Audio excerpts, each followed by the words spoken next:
So আজকের ভারত বনাম USA এই ম্যাচটি সত্যি কথা বলতে একটি দুর্দান্ত ম্যাচ ছিল, যেখানে ইউএসএ টিমকে সবাই ভাবছিল যে খুব কমজোর টিম, কিছু করতে পারবে না। সবাই বলছে 300 অ্যালার্ট দিচ্ছিল, কিন্তু ইউএসএ দেখিয়ে দিল তাদেরও দম কিছু কম নেই। তারা ভারতের মতো টিমকেও খুব ভয় ধরিয়ে দিতে পারে।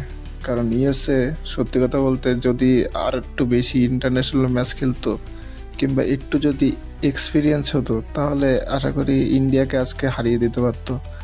এবং ইউএসএ যদি লাস্ট ওভারটা অত বেশি রান না দিত, তাহলেও একটা চান্স ছিল, কারণ প্রায় 40-এর কাছে পৌঁছে গিয়েছিল। আর যদি ইউএসএ ওপেনার যদি কিছু রান করতো, তাহলে জিতার একটা সম্ভাবনা ছিল।